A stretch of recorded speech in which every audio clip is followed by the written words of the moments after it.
नाग पंचमी का पर्व कब मनाया जाता है और नाग पंचमी को मनाने की परंपरा कहाँ से प्रारंभ हुई? इसकी पौराणिक कथा क्या है और हमारे धर्मशास्त्रों में नाग पंचमी को किस प्रकार वर्णित किया गया है? नाग पंचमी के दिन क्या करना चाहिए और क्या आम मनुष्य को भी नाग पंचमी की पूजा अवश्य करनी चाहिए? क्या है इसके पीछे का विधि विधान और पौराणिक सत्य क्या है? नाग पंचमी की पौराणिक कथा क्या है? आज के इस अंक में आप जानेंगे। नमस्कार, मैं पंडित नितिन शास्त्री स्वागत करता हूं आप सभी प्रिय भक्तजनों का आपके अपने YouTube चैनल पर। प्रिय भक्तजनों, आशा करते हैं सदैव कि आप अपने घरों पर रहें और स्वस्थ रहें और माता रानी की कृपा सदैव आपके ऊपर बरसती रहे। साथियों, हमारा उद्देश्य होता है आपके लिए सबसे अच्छी जानकारी लेकर के आए, क्योंकि सत्य जानकारी आगे बढ़ाने से सत्य का प्रचार होता है और जैसी जानकारी यहाँ ऐसी जानकारी और कहाँ। आपका भी कर्तव्य बनता है कि वीडियो को ज़्यादा से ज़्यादा लाइक और शेयर ज़रूर कर दें। वीडियो को आप लाइक करना भूल जाते हैं तो आपसे विनती है कि कृपया कर, अगर आपको वीडियो अच्छी लगती है तो वीडियो को लाइक कर अपना प्यार वीडियो के साथ जरूर दर्शाएं। तो चलिए भक्तजनों, अब शुरू करते हैं आज का यह अंक। ओम शेषनागाय नमः। प्रिय भक्तजनों, नाग पंचमी साल 2020 में कब है और पूजा का शुभ मुहूर्त क्या रहेगा? साथियों, उससे पहले जान लेते हैं कि नाग पंचमी मनाने का क्या विधान है और इसके पीछे की पौराणिक कथा क्या है। साथियों, हिंदू धर्मशास्त्रों के अनुसार जहां से नाग पंचमी मनाने की प्रथा प्रचलित हुई वह मैं आपको बताता हूं। सबसे पहले मैं आपको बता देता हूं कि नाग पंचमी मनाई कब जाती है। नाग पंचमी श्रावण मास के शुक्ल पक्ष की पंचमी तिथि को मनाने का विधान है, जिसे नाग पंचमी कहा जाता है। और नाग पंचमी के दिन शेष नाग देवताओं की पूजा करने का या सर्प की पूजा करने का विशेष विधान है। पूजा किस प्रकार से करनी चाहिए और इस दिन की हुई शेष नाग की पूजा आपको क्या फल दिला सकती है, यह भी आगे वीडियो में जानेंगे। साथियों, अब मैं आपको सुना रहा हूं धार्मिक कथा नाग पंचमी की। हिंदू पौराणिक शास्त्रों के अनुसार एक समय जब जन्मजय, जो कि अर्जुन के पोते थे और राजा परीक्षित के पुत्र थे, जन्मजय, उन्होंने नाग वंश का नाश करने के लिए एक नाग यज्ञ किया राजा जन्मजय ने। क्यों? क्योंकि उनके पिता राजा परीक्षित की मृत्यु सर्प के काटने से हुई थी। इस वजह से उन्होंने प्रण दिया था कि वो धरती पर से सभी नागवंशों का नाश कर देंगे। तो इस प्रकार से उन्होंने यह प्रण लेकर के एक नाग महायज्ञ किया। उस समय नागों के वंश को समाप्त होने से बचाने के लिए जरत्कारु ऋषि के पुत्र आस्तिक ने उस यज्ञ को रोक दिया था, क्योंकि अगर वह यज्ञ सफल हो जाता तो धरती के ऊपर से सभी नाग, सभी सर्पों का जन्मजय सफाया कर देते। तो आस्तिक ने, जो कि ऋषि जरत्कारु के पुत्र थे, ने वह यज्ञ रोक दिया और उस यज्ञ के रोकने से अंतिम शेषनाग का वंश बच गया था। और जिस दिन यह यज्ञ रोका गया था उस दिन श्रावण मास की शुक्ल पक्ष की पंचमी तिथि थी। तभी से यह पर्व नाग पंचमी के रूप में मनाया जाने लगा। अर्थात नागों की रक्षा के लिए जिस दिन यह मनाया जाता है उसको नाग पंचमी कहा जाता है। साथियों, यह तो थी नाग पंचमी की पौराणिक कथा। अब मैं आपको बताता हूं कि नाग पंचमी के दिन पूजा करने का क्या विधान है। नाग पंचमी के दिन 8 प्रकार के महानागों की पूजा करने का विधान है। उनमें कुछ मुख्य इस प्रकार हैं: तक्षक, शंख, कालसर्प, कर्कट इत्यादि मुख्य महानाग बताए गए हैं। अगर नाग पंचमी के दिन इन नागों की, सर्पों की पूजा की जाती है तो आपको किसी प्रकार से सर्प इत्यादि काटने का भय नहीं रहता। नाग पंचमी की पूजा करने से क्या फल मिलता है, सबसे पहले यह जान लीजिए।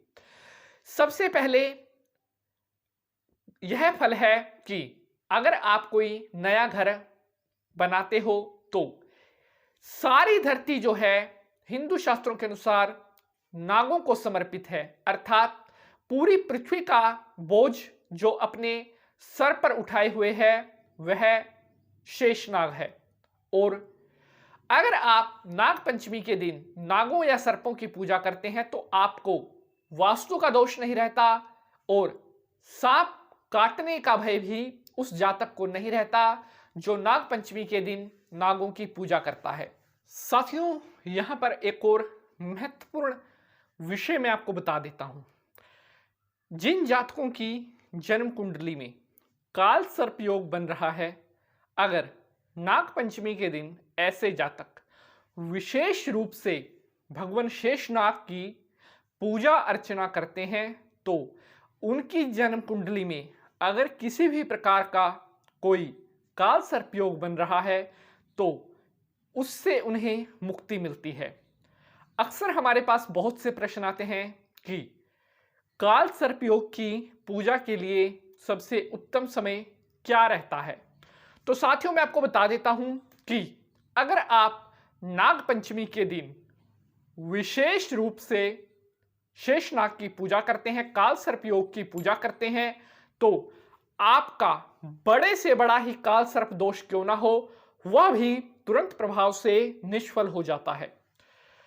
करनी कैसे है काल सर्प योग की पूजा नाग पंचमी के दिन?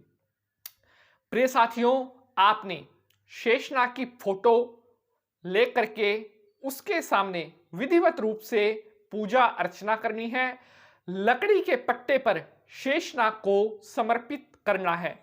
इस प्रकार शेषनाग की आपने आरती करनी है, विधि विधान से पंचोपचार से उनकी पूजा करनी है। इस प्रकार से अगर आप नाग पंचमी वाले दिन काल सर्प योग की पूजा करते हैं तो आपको काल सर्प दोष से छुटकारा मिलता है। साथियों, नाग पंचमी के दिन काल सर्प दोष से मुक्ति का एक अन्य उपाय मैं आपको बता देता हूं। अगर चांदी का बना हुआ नाग नागिन का जोड़ा आप काल सर्प योग के लिए नाग पंचमी वाले दिन चलते हुए जल में प्रवाहित करते हैं तो आपको काल सर्प दोष के योग से मुक्ति मिलती है। क्योंकि कई जातकों की जन्म कुंडली में ऐसे काल सर्प योग बने हुए होते हैं, 12 प्रकार के काल सर्प योग होते हैं, जिनकी वजह से जातक को सारी उम्र परेशानियों का, संघर्ष का सामना करना पड़ता है। इसलिए नाग पंचमी से बेहतर दिन काल सर्प योग की पूजा के लिए कोई नहीं होता। साथियों, अब मैं आपको बताता हूं कि साल 2020 में नाग पंचमी कब है, पूजा का शुभ मुहूर्त क्या रहेगा। साथियों, जैसा कि आप यहां पर स्क्रीन पर देख पा रहे हैं कि नाग पंचमी साल 2020 में 25 जुलाई शनिवार के दिन होगी। साल 2020 की नाग पंचमी 25 जुलाई 2020 शनिवार के दिन होगी। यहां पर आप मेरे पीछे देख पा रहे हैं पूजा का शुभ मुहूर्त सुबह 5:38 से और 7:35 तक पूजा का शुभ मुहूर्त रहेगा। अगर इस मुहूर्त के दौरान आप भगवान शेषनाग की पूजा करते हैं तो आपकी सभी मनोकामनाएं पूर्ण होती हैं। तो साथियों, एक बार फिर मैं आपको बता देता हूं कि साल 2020 में नाग पंचमी का महापर्व 25 जुलाई शनिवार के दिन मनाया जाएगा। अब नाग पंचमी का व्रत किस प्रकार करें, यह जानकारी आपको मैं देता हूं। नाग पंचमी का व्रत करने के लिए चतुर्थी को आपने एक समय भोजन करना है। एक समय भोजन करने के बाद पंचमी का व्रत आप जब प्रारंभ कर देंगे उस समय आपने भोजन नहीं करना है। शाम को आरती करने के बाद आपने भोजन करना है। पंचमी का, नाग पंचमी का व्रत रखते कब हैं? जब पंचमी तिथि 3 मुहूर्त से अधिक जिस दिन विद्यमान हो, उस दिन पंचमी का व्रत किया जाता है। अगर पहले दिन चतुर्थी 3 मुहूर्त से अधिक नहीं है तो पहले दिन नाग पंचमी का व्रत किया जाएगा, और अगर दूसरे दिन पंचमी तिथि 3 मुहूर्त से अधिक है तो दूसरे दिन नाग पंचमी का व्रत किया जाता है। तो प्रिय साथियों, शेषनाग का मंत्र ओम नमस्ते अस्तु सर्पेभ्यो ये के च पृथ्वी मनु ये अंतरिक्ष ये दिवितेभ्य ये सर्पेभ्यो नमो नमः ओम वासुक्यादष्टकुल नागेभ्यो नमो नमः। इस मंत्र से भी आप नाग पंचमी के दिन भगवान शेषनाग की पूजा कर सकते हैं। साथियों, जैसा कि आप सभी को पता है कि काल सर्पयोग के दोष से अक्सर हमारे पास प्रश्न आते हैं कि इससे छुटकारा कैसे पाए। तो विशेष रूप से आज की इस वीडियो में मैं आपको यह संदेश देना चाहता हूं कि आने वाली नाग पंचमी पर काल सर्पयोग जिन जातकों की जन्म कुंडली में बन रहा है वो अपने काल सर्प दोष और योग की मुक्ति करवा सकते हैं। क्योंकि अगर आप नाग पंचमी के दिन, नाग पंचमी के समय पर काल सर्पयोग की पूजा करवाते हैं तो वह तुरंत ही आपको फल देने वाली होती है और आपके सभी कष्ट दूर करने वाली होती है। साथियों, आशा करते हैं आज का यह अंक आपको बेहद पसंद आया होगा। अगर जन्म कुंडली संबंधित अन्य आपका किसी प्रकार का कोई प्रश्न है, कोई ऐसा जन्म कुंडली संबंधित प्रश्न है जो आप हमसे शेयर करना चाहते हैं, तो लिख भेजिए अपना प्रश्न कमेंट बॉक्स में। हम हर एक के कमेंट पढ़ते हैं। भले ही टाइम की व्यवस्था के कारण रिप्लाई ना दे पाएं, लेकिन सभी के कमेंट पढ़े जाते हैं और कोशिश करते हैं कि जितने भी भक्त इस परिवार से जुड़े हुए हैं उन सभी को समय पर उत्तर दे सकें। साथियों, अगर अंक पसंद आया है तो लाइक शेयर, अगर चैनल पर नए हैं तो चैनल को सब्सक्राइब करने के बाद बेल का निशान जरूर दबा लें, जिससे आपको आने वाली हर वीडियो के बारे में सबसे पहले पता चल सके। अब मैं पंडित नितिन शास्त्री आप सभी भक्तजनों से आज्ञा लेता हूं। अगले अंक में हाजिर होंगे किसी नए विषय के साथ।